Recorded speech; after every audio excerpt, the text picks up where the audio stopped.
كنتم خير أمة أخرجت للناس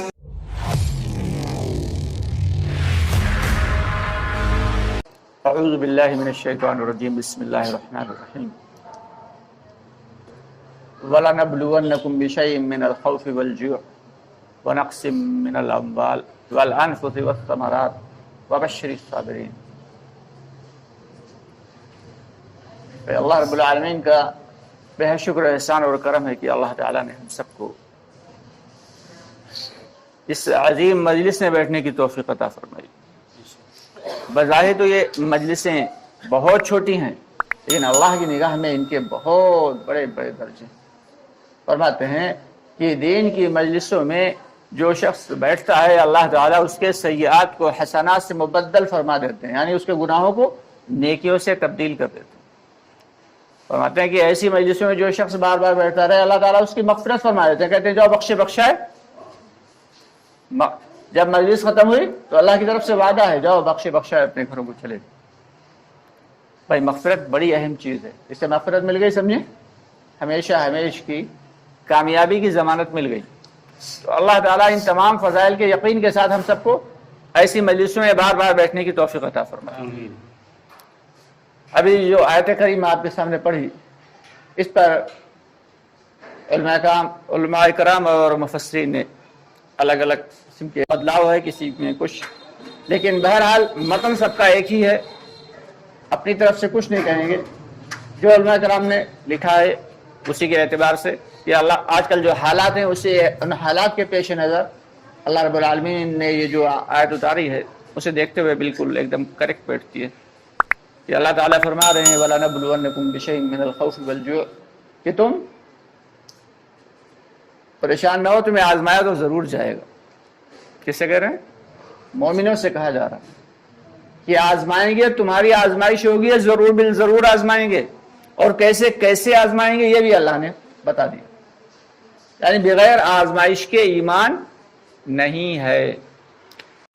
دوستو آگے بڑھنے سے پہلے ہمارے چینل کو سبسکرائب ضرور کر لیں اور ہماری ویڈیوز کو زیادہ سے زیادہ لوگوں تک شیئر کریں۔ صحابہ کرام رضی اللہ تعالیٰ عنہ اجمعین کو دیکھیں کہ ادھر ایمان لائے ادھر آزمائش میں مبتلا، کسی کو ریتیلی گرم ریت کے اوپر لٹالا جا رہا، کسی کو گرم زرہ میں جو ہے بند کر کے اور جو ہے وہ ریگستان میں ڈالا جا رہا، کسی کو لوہے کی زنجیر سے گرم کر کے اور داغا جا رہا۔ تو آخر یہ حالات کیوں آئے؟ اللہ تعالیٰ آزما رہے ہیں، لیکن وہ صحابہ کرام کا ایمان تھا، محمد صلی اللہ علیہ وسلم کے وہ صحابہ تھے، ان کے ایمان میں ذرہ برابر شمہ برابر ادھر ادھر نہیں ہو سکتا تھا۔ احد آواز ان کی یہی نکلتی تھی، اللہ ایک ہے، اس کے علاوہ کوئی معبود نہیں، کرنے دھرنے والی ذات محض و محض اللہ کی ہے، اس کے علاوہ کوئی کچھ نہیں کر سکتا، تم بھی کچھ نہیں کر سکتے، یہ جو تم کچھ کر رہے ہو یہ میرے اللہ کی جانب سے۔ صحابہ کرام فرماتے تھے جو تم مجھے تکلیف پہنچا رہے ہو یہ بھی میرے اللہ کی جانب سے۔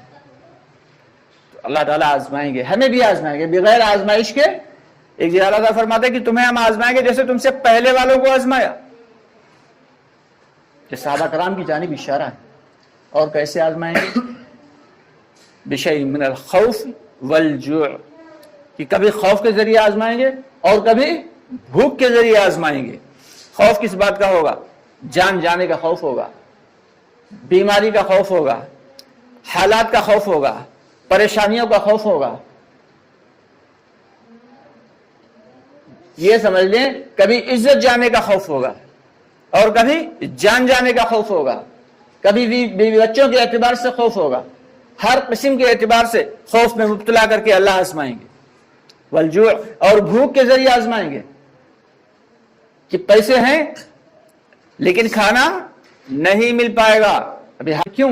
اللہ کی آزمائش آئی تو اللہ آزمائیں گے کہ بھوک میں بھی آزمائیں گے، اور کس کے ذریعے؟ خوف کے ذریعے، ڈر ڈال دیں گے، رعب ڈال دیں گے، اس کے ذریعے آزمائیں گے کہ دیکھیں اب تمہارے اندر میرا ڈر بیٹھتا ہے یا دشمنوں کا ڈر بیٹھتا ہے۔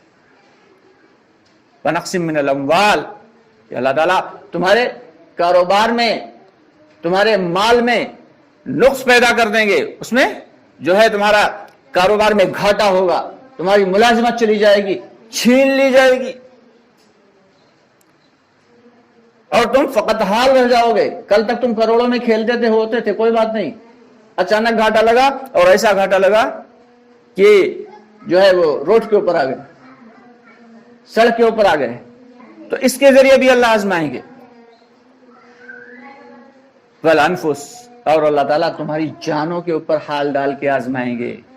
کبھی تمہارے بچوں کے اوپر حالات آ جائیں گے، کبھی بیوی کے اوپر حالات آ جائیں گے، کبھی تم خود بیمار ہو جاؤ گے، کبھی تمہیں کسی وبا میں مبتلا کر دیں گے،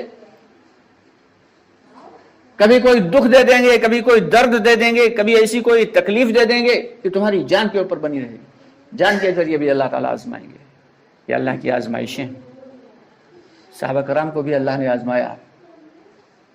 کیسی؟ شعب بن ابی طالب میں 3 سال تک قید رہے کہ نہ کھانے کو کچھ تھا، نہ پینے کو کچھ تھا، 3 سال گزر گئے، لوگ بات کرنے پہ اتارو نہیں، لین دین پہ اتارو نہیں، کچھ خریدنے اور بیچنے پہ اتارو نہیں، بات کرنے پہ اتارو نہیں، بات کرنے سے بھی پابندی۔ یہاں تک کہ ایک صحابی فرماتے ہیں کہ بھوک کی وجہ سے رات میں اٹھا تو بھوک کی وجہ سے ایسا شدید درد ہو رہا تھا پیٹ میں، میں اٹھا اور اٹھ کے گیا، مجھے استنجا لگ رہا، حاجت محسوس ہوئی، میں نے استنجا کیا، میں نے دیکھا کہ میرے پڑوس میں ایک چمڑے کا ٹکڑا پڑا ہوا تھا، بھوک ایسی شدید تھی، میں نے اس چمڑے کے ٹکڑے کو اٹھایا، اسے جلایا، اس کی راکھ پھانکی اور پھر پانی پی لیا۔ بھوک کے ذریعے بھی اللہ آزمائیں گے، ڈر کے ذریعے بھی آزمائیں گے، حالات میں ڈال کے، پریشانیوں میں ڈال کے، دکھ درد میں ڈال کے، اولادوں کے ذریعے ڈال کے، مال کے ذریعے ڈال کے، ہر طریقے سے آزمائیں گے۔ والثمرات، تمہارے پھلوں میں نقصان ہو جائے گا، تمہاری اولادوں میں نقصان ہو جائے گا، ہر قسم سے اللہ تعالیٰ آزمائیں گے۔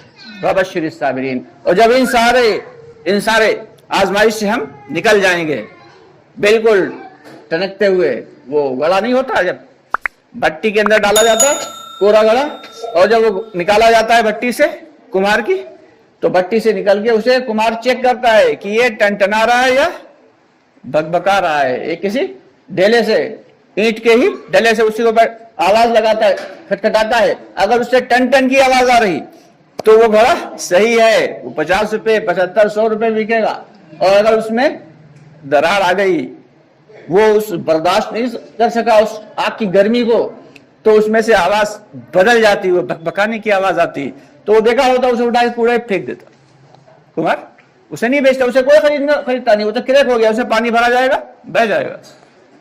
تو دوستو، ہم مومن ہیں اور ایمان والوں کو اللہ آزمائیں گے، ہمیں صبر و استقامت کے ساتھ جو ہے اللہ کی آزمائش میں پورا اترنا ہے۔ وبشر الصابرین، اور اللہ کی بشارتیں ہیں، اللہ کی بشارتیں ہیں کس کے لیے؟ صبر کرنے والوں کے لیے۔ تو دوستو، ہم سب کی ذمہ داری یہ ہے کہ جب دل کے اندر ایمان ہوگا تبھی ان آزمائشوں میں ہم کھرے اتریں گے، اور جب دل میں ایمان پختہ نہیں ہوگا تو ان آزمائشوں پہ ہم کھرے نہیں اتر سکتے، پھسل جائیں گے، ایسے ایسے حالات آئیں گے کہ ہم پھسل جائیں گے۔ بلکہ آپ لوگ دیکھتے ہوں گے اکثر، تو اللہ ہم سب کی حفاظت فرمائے، اسی لیے اللہ کے راستے میں نکلا جاتا ہے اور نکالا جاتا ہے کہ اللہ تعالیٰ ہمارے ایمان کو ایسا مضبوط بنا دے کہ کوئی بھی آزمائش ہمیں ہمارے ایمان کے اعتبار سے ہمیں ڈگمگا نہ سکے۔ کریں گے سب لوگ انشاءاللہ اللہ کے راستے میں 4 ماہ چلے اور 3 دن کے لیے جو تشکیل ہوتی ہے، جو مقامی کام ہوتے ہیں، یہ سارے کے سارے دعوت کے کام ہیں اسی لیے کہ ہمارے دل کے اندر ایمان پختہ ہو جائے، ہم مومن بن جائیں۔ مسلم تو ہم سب ہیں الحمدللہ، مومن کیسے بن جائے اس بات کی محنت ہے۔ تو سب ارادہ کریں کہ انشاءاللہ مرنے سے پہلے 4 ماہ اللہ کے راستے میں ضرور لگائیں گے انشاءاللہ۔ پہلا کورس 4 ماہ کا ہے، 4 ماہ لگانا ہے، کام کو سیکھنا ہے، سمجھنا ہے، پھر کرتے رہنا ہے۔ تو اس کے لیے بتائیں کون کون تیار ہے۔ دوستو، ہمارا ایک نیا چینل جو کہ موٹیویشنل چینل ہے، دنیا اور آخرت کی کامیابی کے اعتبار سے اس میں ویڈیوز اپلوڈ کی جاتی ہیں۔ چینل کا نام ہے امید کا اجالا۔ آپ سے گزارش ہے کہ ہمارے اس چینل پر بھی آئیے اور زیادہ سے زیادہ سبسکرائب کریے اور اس ویڈیو کو دیکھ کے استفادہ کریں، ساتھ ہی ساتھ اپنے ساتھیوں کو بھی زیادہ سے زیادہ شیئر کریں